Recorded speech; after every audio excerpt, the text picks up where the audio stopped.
Une infirmière licenciée pour avoir sauvé une vie, une ode à la compassion. Le hall de l'hôpital privé Saint-Clément, situé dans le quartier cossu de Westbridge, baignait dans une quiétude inhabituelle pour un lundi après-midi d'octobre. Les bancs en acier chromé, alignés contre des murs de verre fumé, capturaient les reflets dorés du soleil déclinant. Une sonate de Mozart, diffusée par des haut-parleurs encastrés, flottait dans l'air, masquant le bourdonnement des climatiseurs et le cliquetis occasionnel des talons sur le sol en marbre blanc. L'odeur d'antiseptique, omniprésente, se mêlait à celle de la cire haut de gamme utilisée pour entretenir les lieux. Quelques patients attendaient, isolés les uns des autres, une femme âgée tricotait avec des gestes lents, un homme d'affaires tapait frénétiquement sur son ordinateur portable et une adolescente, écouteurs vissés aux oreilles, mâchait un chewing-gum en fixant le plafond. Helena Brox, une infirmière noire de 34 ans, traversait le hall d'un pas assuré, malgré la fatigue qui pesait sur ses épaules.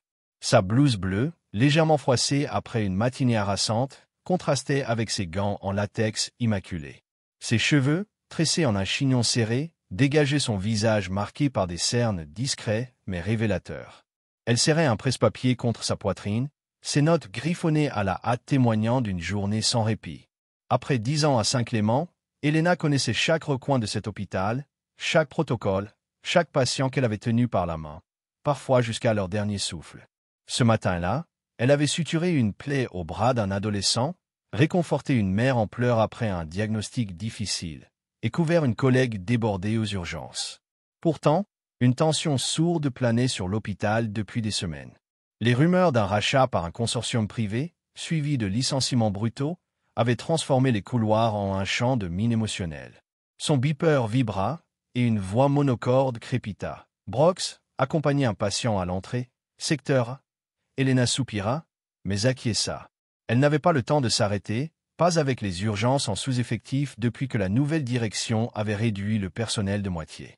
En approchant de l'entrée, son regard fut attiré par un homme âgé, seul, assis au bord d'un banc. Il devait avoir plus de 75 ans, vêtu d'un manteau en laine grise usé mais élégant, ses cheveux argentés ébouriffés par le vent d'automne. Sa main droite était crispée sur sa poitrine, ses doigts noueux tremblant légèrement.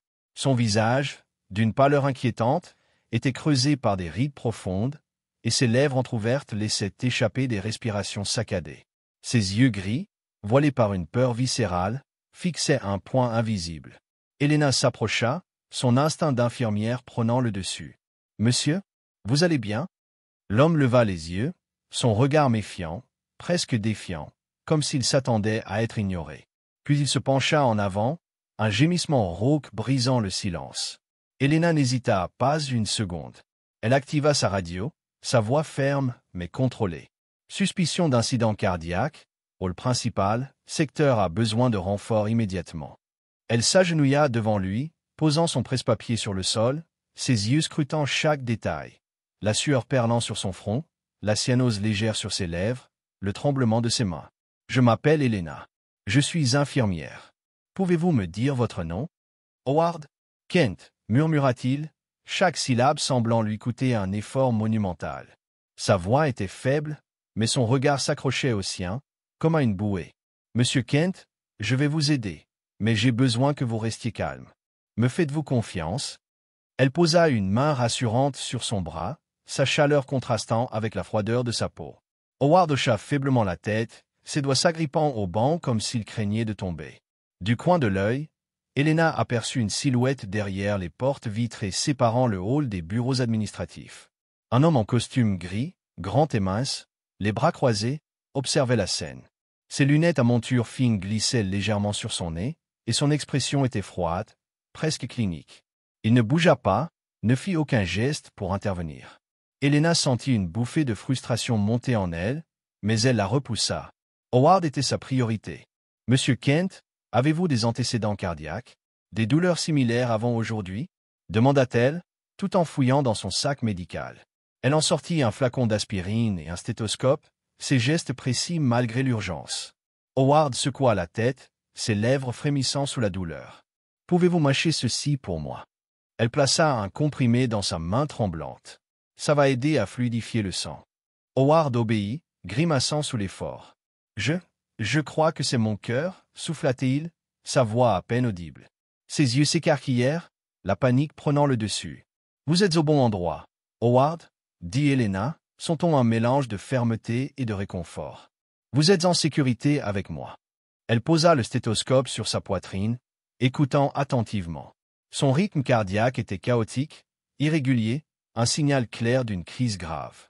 Elle releva les yeux vers la porte vitrée, où l'homme en costume n'avait pas bougé. « Où est mon triage ?» lança-t-elle dans sa radio, une pointe d'impatience perçant dans sa voix. Pas de réponse. Les secondes s'étiraient, chaque silence amplifiant la tension. Helena envisagea de transporter Howard aux urgences elle-même, mais le déplacer sans civière risquait de précipiter un arrêt cardiaque. Elle resta donc à genoux, tenant son poignet d'une main pour surveiller son pouls, l'aidant à réguler sa respiration de l'autre. Inspirez lentement, Howard. Avec moi.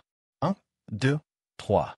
Sa voix était un phare dans la tempête, mais son propre cœur battait à tout rompre. Elle pensa à sa mère, qui lui avait appris à garder la tête froide dans les pires moments, et à ses années à Saint-Clément, où elle avait affronté des crises similaires, souvent seule. Enfin, un message crépita dans son oreillette. Code bleu, hall principal. Renfort retardé. Manque de personnel en raison d'une transition administrative.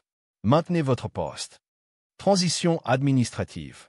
Helena serra les dents, une colère sourde montant en elle. 3 semaines plus tôt, un consortium privé, dirigé par des investisseurs anonymes, avait racheté Saint-Clément. Les coupes avaient commencé immédiatement. Suppression de postes, réduction des heures supplémentaires, fermeture de lits aux soins intensifs. Ce matin-là, 6 infirmières des urgences avaient été licenciées sans préavis, leur casier vidé avant midi. Les cadres, retranchés dans leurs bureaux climatisés, parlaient de rationalisation et de rentabilité. Helena avait entendu les murmures dans les vestiaires. Des collègues pleuraient, d'autres cherchaient déjà des emplois ailleurs. Elle n'avait jamais imaginé que ces décisions mettraient une vie en danger si vite. Howard gémit, sa poitrine se soulevant à peine. Des gouttes de sueur coulaient sur ses tempes, et ses lèvres, désormais bleuies, frémissaient. « Je ne peux pas respirer », murmura-t-il, sa voix brisée par la panique. « Regardez-moi, Howard », ordonna Helena, sa voix ancrée comme un roc. « Vous allez y arriver. Je suis là. Je ne vous lâche pas. » Elle serra sa main, ses doigts chauds contre sa peau glacée. Elle pensa à son propre père, mort d'une crise cardiaque quand elle avait 12 ans, dans un hôpital sous-financé où personne n'avait réagi à temps.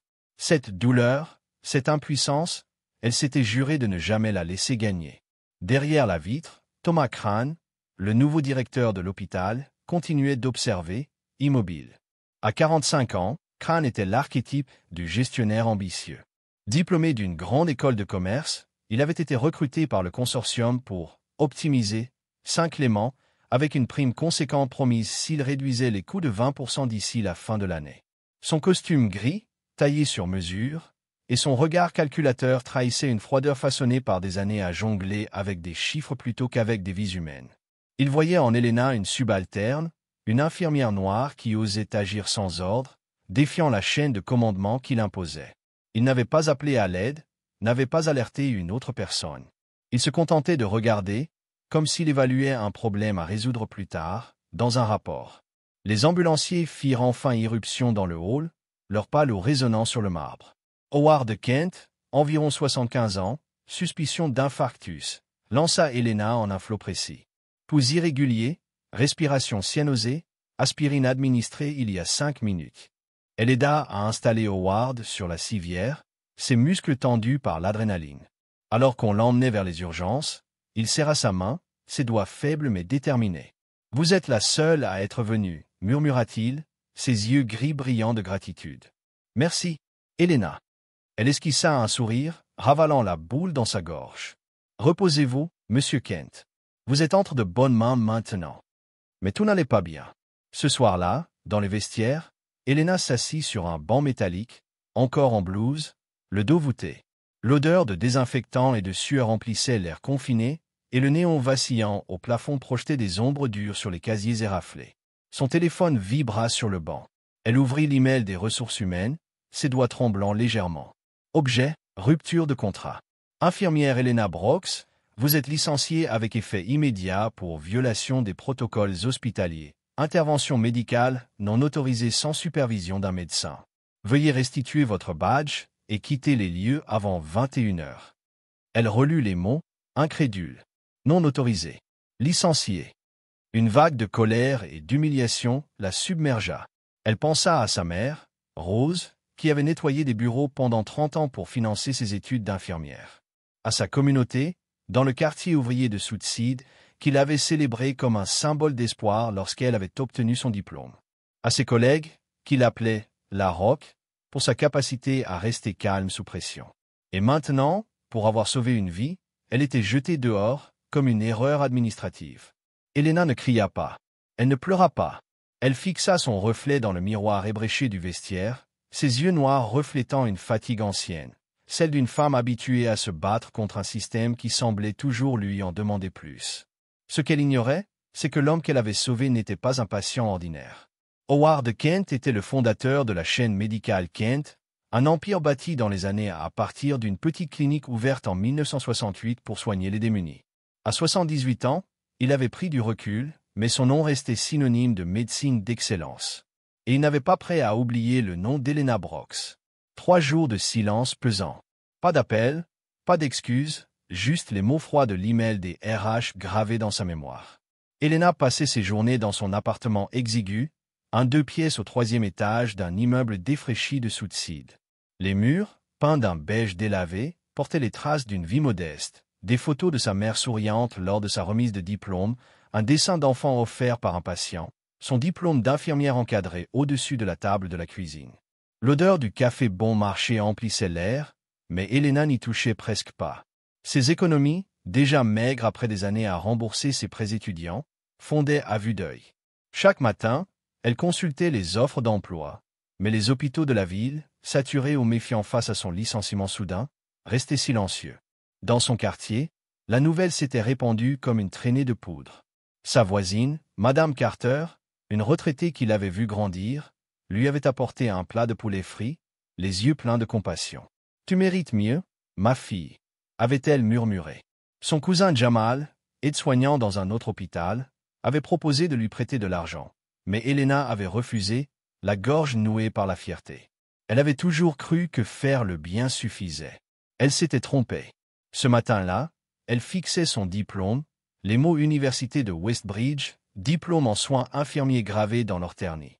Elle se souvenait des nuits blanches à réviser, des doubles emplois de sa mère, femme de ménage le jour, caissière le soir pour payer ses frais de scolarité.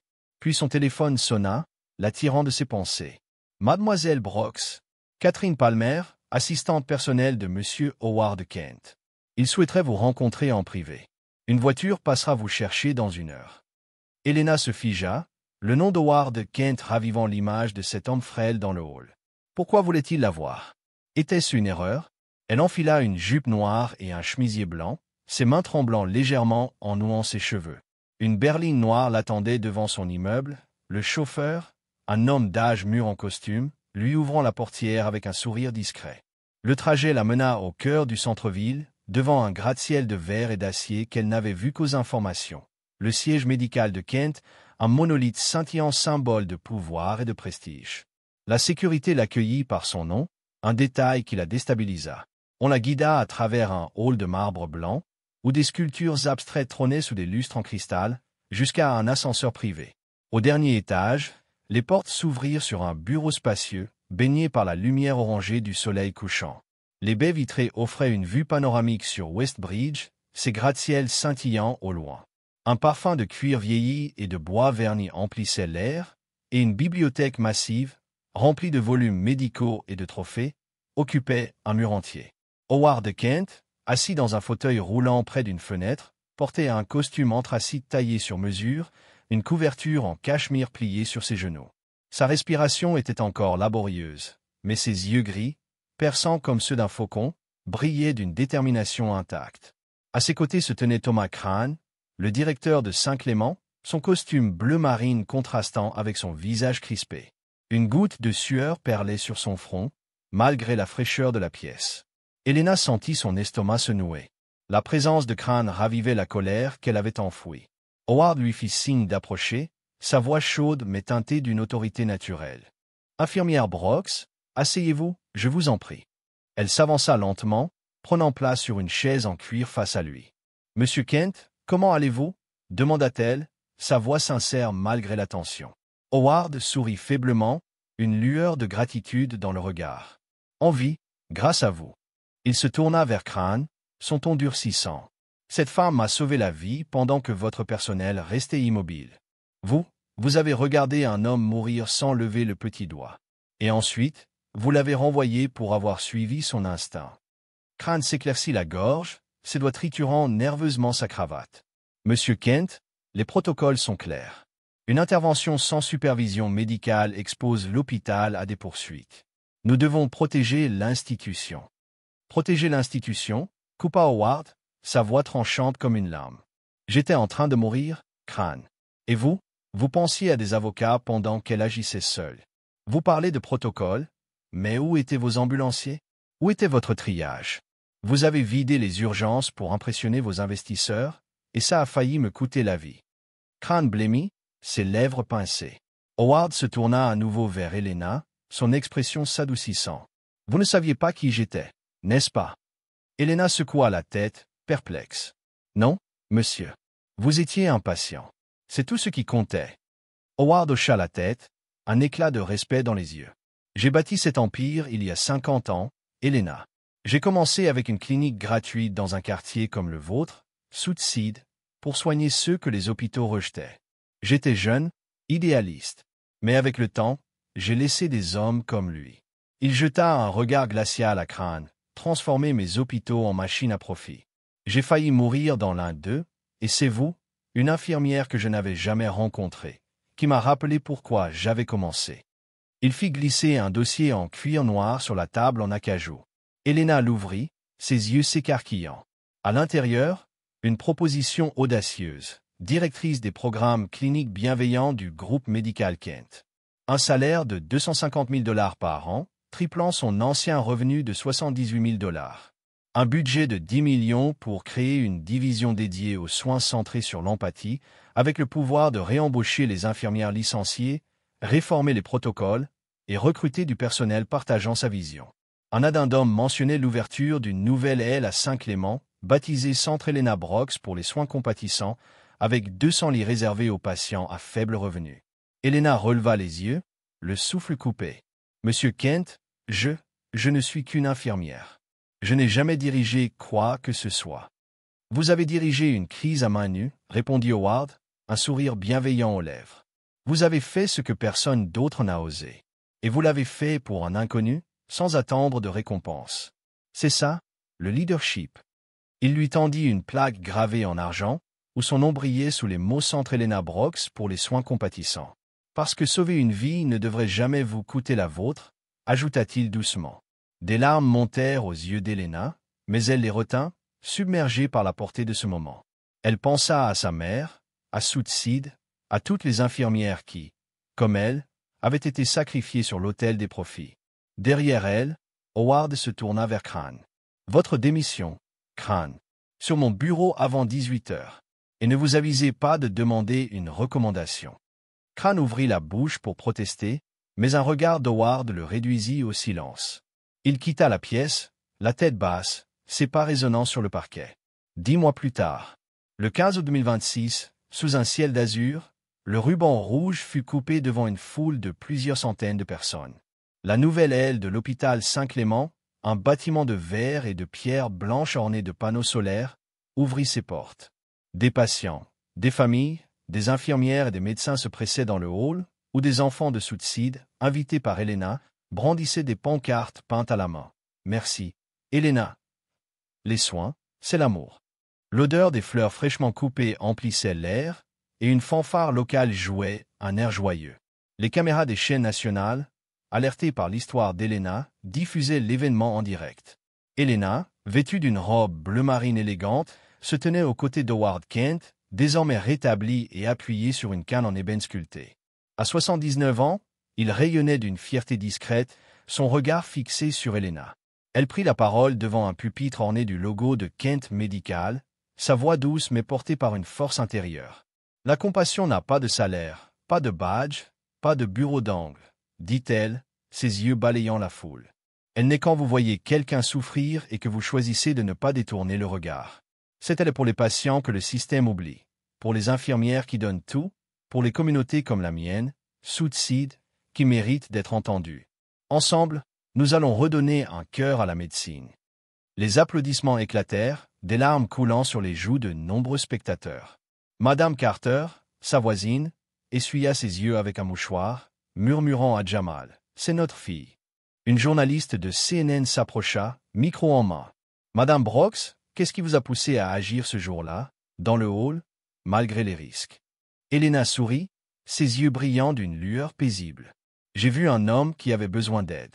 Je n'avais pas le choix. Et si c'était à refaire, je le referais. » Plus tard, alors que la foule se dispersait, Howard s'approcha, sa canne cliquetant doucement sur le sol. « J'ai bâti cet empire avec des chiffres, Helena, murmura-t-il. Vous y avez mis un cœur. Et c'est ça qui restera. » Dans le hall de la nouvelle aile, une photographie encadrée trône désormais sur le mur des fondateurs. Elle montre une jeune infirmière noire en blouse bleue, agenouillée auprès d'un homme âgé, sa main dans la sienne, tandis qu'un homme en costume observe à distance, figé dans une indifférence qui allait bientôt céder. Une plaque sous la photo porte l'inscription « À Helena Brooks, dont la compassion a redonné un sens à la médecine. Fondatrice du Centre pour les soins compatissants, 2026. » Qu'avez-vous ressenti en lisant cette histoire? D'où nous lisez-vous? Partagez vos émotions dans les commentaires. Si ce récit vous a inspiré, abonnez-vous pour découvrir d'autres histoires d'humanité, de courage et de justice. Restez bienveillants, curieux, et à très bientôt.